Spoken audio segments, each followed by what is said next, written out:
အမျိုးသားတဦးဟာလက်တလောပုံနှိပ်ထားတဲ့ငွေတုတွေကိုယူဆောင်ပြီးပစ္စည်းတွေဝယ်ယူဖို့အတွက်စုံစမ်းရေးစတိုးဆိုင်တစ်ဆိုင်စီတွားရောက်ခဲ့ပါတယ်။ထွက်ပြေးရလွယ်ကူစေဖို့အတွက်အကိုဖြစ်သူကသူ့ရဲ့လက်မောင်းကိုအနောက်ကနေတမင်တကာဆွဲကင်ပေးထားခဲ့တာပါ။ငွေတုကိုငွေကင်သူစီပေးအပ်လိုက်ချိန်မှာဘာမှတန်တရားမဝင်ပဲအလွယ်တကူဖြတ်တန်းသွားခဲ့ပြီးငွေတုကိုအောင်မြင်စွာသုံးစွဲနိုင်ခဲ့လိမ့်မယ်လို့ဘယ်သူမှမမျှော်လင့်ထားခဲ့ကြပါဘူး။ဒါဟာသူတို့အတွက်နောက်ထပ်ငွေကြေးအတွက်စိုးရိမ်စရာမလိုတော့ဘူးလို့ယုံကြည်သွားစေခဲ့ပါတယ်။ဒါပေမဲ့မကြမီမှာပဲငွေတုတွေကိုစက်တိုက်သုံးစွဲနေပါကနောက်ဆုံးမှာစီစစ်မိပြီးပေါ်ပေါက်သွားနိုင်ကြောင်းသူတို့သဘောပေါက်သွားခဲ့ကြပါတယ်။ဒါကြောင့်ငွေတုတွေကိုအမျက်အဖြစ်ပြောင်းလဲပစ်ဖို့အတွက်ငွေတုဝယ်ယူတဲ့ပွဲစားတဦးနဲ့တိတ်တဆိတ်ဆက်သွယ်ခဲ့ကြပါတယ်။သို့တော်လည်းပွဲစားကတော့သူတို့ရဲ့စွမ်းဆောင်ရည်ကိုလုံးဝမယုံကြည်ခဲ့ပါဘူး။ဒီဖောက်တဲ့ကြီးကိုစီးယုံနိုင်ဖို့အတွက်အကိုဖြစ်သူဟာငွေစစ်2ရွက်နဲ့ငွေတု1ရွက်ကိုထုတ်ယူလိုက်ပြီးနေရာတွေကိုတေချာမှွှေနှောက်လိုက်ကမိသည့်အရာကငွေတုဖြစ်တယ်လဲဆိုတာခွဲခြားပြဖို့ပွဲစားစီတောင်းဆိုလိုက်ပါတယ်။အံ့ဩဖွယ်ရပဲအချိန်တော်ကြာစီစစ်ကြည့်ရှုပြီးနောက်မှာလဲပွဲစားဟာမိသည့်အရာကငွေတုဖြစ်သည်ဆိုတာခွဲခြားနိုင်ခြင်းမရှိခဲ့ပါဘူး။ဒါနဲ့ပဲကြွယ်ဝလာတဲ့ပွဲစားဟာငွေတုတန်း90ဖန်တီးပေးဖို့အော်ဒါမှာယူလိုက်ပါတော့တယ်။အကိုဖြစ်သူကတော့ချက်ချင်းပျော်ရွှင်သွားခဲ့ပေမဲ့ညီဖြစ်သူကတော့စိုးရိမ်တုန်လှုပ်သွားခဲ့ပါတယ်။အကြောင်းရင်းကတော့ရိုးရှင်းပါတယ်။သူတို့ရဲ့စက်ပစ္စည်းအကန့်အသတ်ကြောင့်ဒီလိုအချိန်တိုအတွင်းမှာတန်း90ပုံနှိပ်ဖို့ဆိုတာလုံးဝမဖြစ်နိုင်လို့ပါပဲ။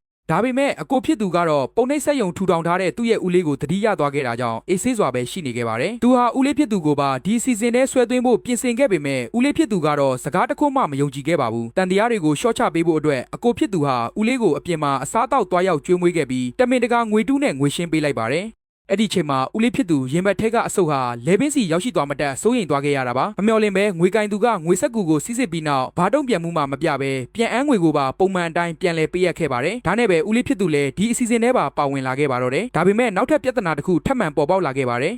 ပုံနှိပ်ဆက်ယုံမှာစက်ကူလုံလောက်မှုမရှိတာပါဂွန်းစက်ကူတွေပုံမရရှိဖို့အတွက်ညီဖြစ်သူဟာရဲရင်လာတဲ့စိတ်ကူးတစ်ခုစဉ်းစားမိသွားခဲ့ပါတယ်သူဟာအဖော်တွေကိုစူးစီးပြီးအနီးနားကပုံနှိပ်ဆက်ယုံတယုံကိုတွားရောက်ဓမြတိုက်လိုက်ပါတယ်ဒီအခါကအဆောင်ကိုလုံးဝအံ့အားသင့်သွားစေခဲ့တာပါစက်ကူကိုဓမြတိုက်လိုက်မယ်လို့ဘယ်သူမှမမျှော်လင့်ထားခဲ့ကြပါဘူးတန်တရားမဝင်စေဖို့အတွက်သူတို့ဟာစက်ကူအမျိုးအစားအလုံးကိုမနာတမ်းတည်ဆောင်သွားခဲ့ကြပါတယ်လုံလောက်တဲ့ကုန်ကျန်းတွေရရှိသွားချိန်မှာတော့ပုံနှိပ်ချင်းလုပ်ငန်းစဉ်ဟာအဆင်ပြေစွာလဲပတ်သွားခဲ့ပါတော့တယ်ပွဲစားစိတ်မရှည်ဖြစ်မှာကိုတားဆီးဖို့အတွက်သူတို့ဟာငွေတုအထုပ်ချို့ကိုတမင်တကာကြိုတင်ပေးအပ်ခဲ့ပါတယ်နောက်နေ့မှာတော့ညီကိုနှစ်ဦးဟာတန်း90ပုံနှိပ်ပြီးပါကဒီအလုပ်ကိုထာဝရဆွတ်လွတ်ဖို့စီစဉ်ထားခဲ့ကြပါတယ်ဒါပေမဲ့အဲ့ဒီနေ့မှာပဲမမျှော်လင့်ပဲမတော်တဆမှုတစ်ခုရုတ်တရက်ပေါ်ပေါက်လာခဲ့ပါတော့တယ်